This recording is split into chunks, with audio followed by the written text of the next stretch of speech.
We're here today with Kwang-Wu Kim, president of Columbia College of Chicago. The first thing I wanted to talk about is that Columbia College has in recent years faced some challenges that will be familiar to private nonprofit institutions. Some declining enrollment, some belt tightening. I also know that the college has taken some fairly aggressive steps to turn those fortunes around, including a new enrollment-focused website. What else are you trying to do to get the word out? Yeah, to me, what was important when I arrived at Columbia was I was asking questions about why. Why are we seeing this trend? And a lot of the answers I got had to do with pointing to the outside world.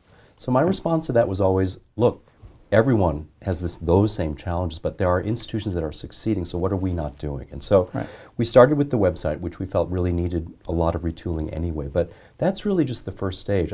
Our challenge right now, I think, is to examine ourselves at a deeper level, a level of content, because we really have to ask the question, is it possible, and I think it's probably likely, that things that we do may not be attractive / relevant / interesting to prospective students, and if so, is it within our purview to make changes? So we're doing that kind of deep curricular examination.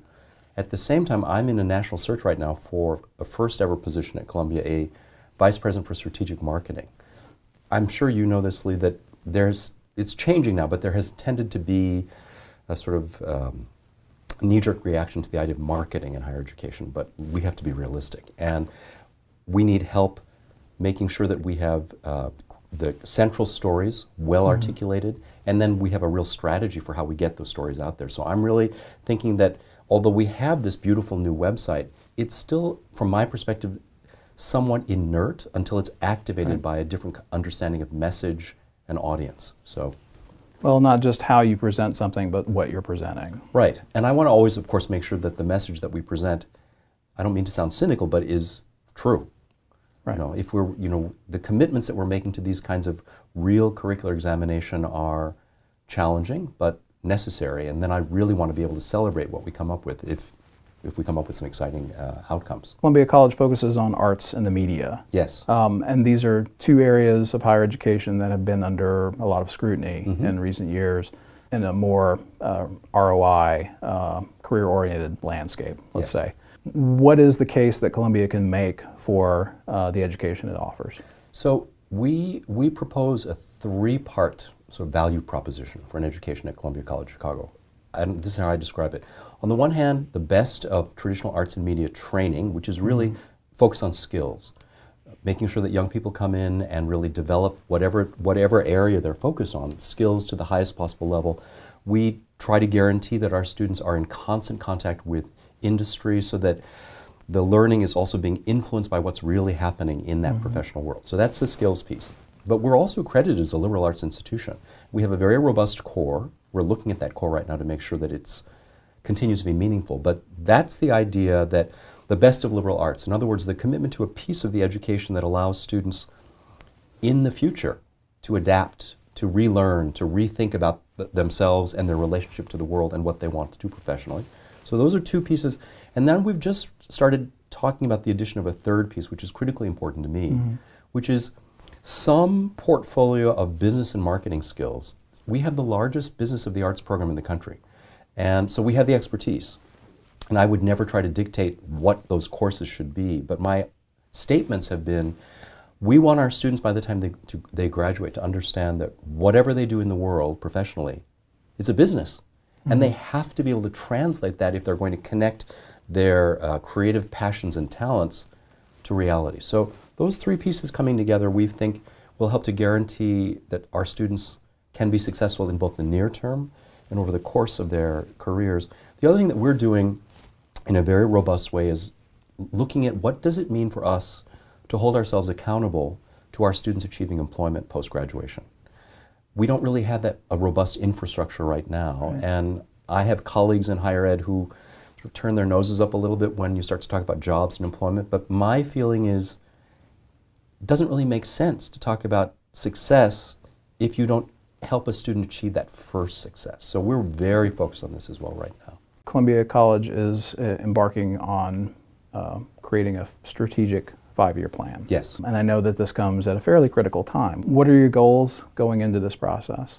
So I'm letting everyone in the college know over and over again, I'm always referring to right now as a strategic action plan, because it's very important that what we end up with is a plan full of pieces that are specific enough that we can actually do something with them. Right.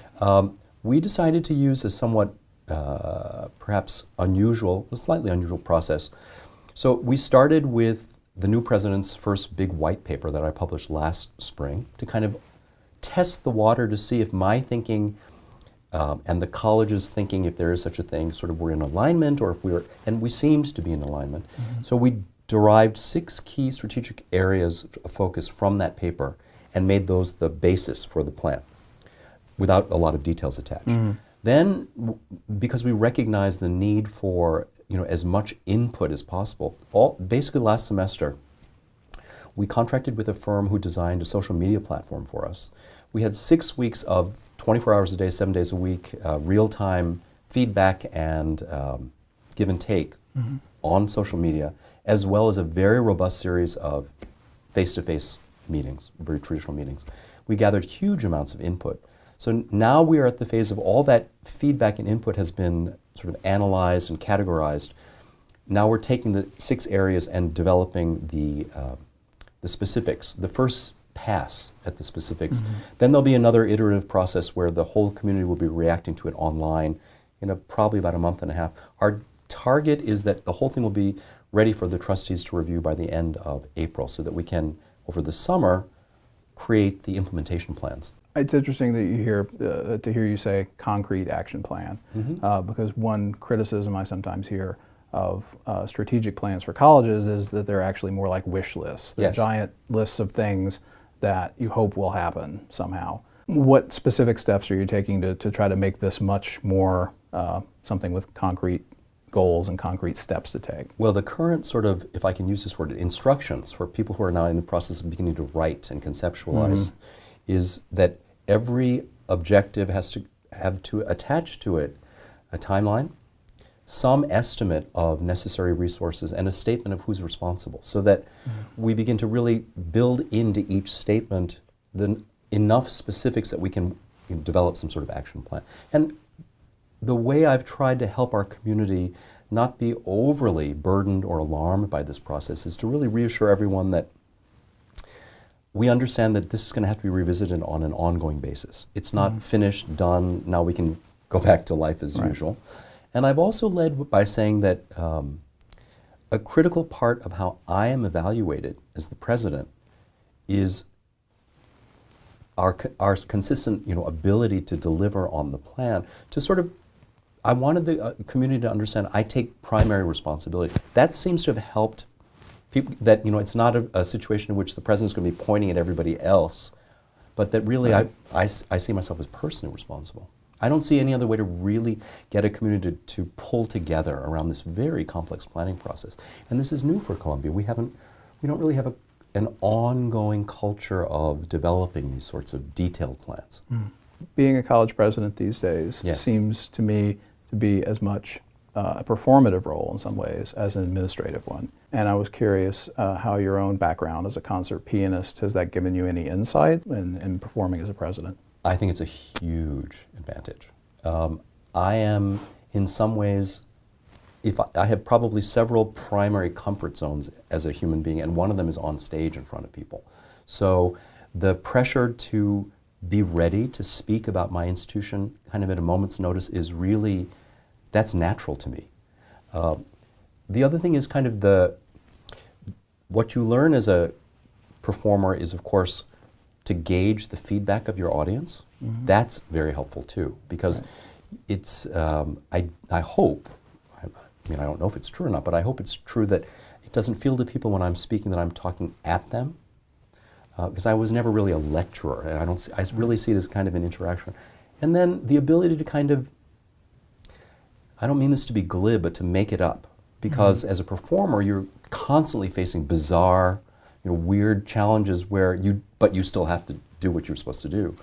That's very true about being a college president. So that's very helpful to me, that it takes an awful lot to faze me, and I think that's helpful. Sounds like it. Well, thank you for being here. Thank you very much, Lee.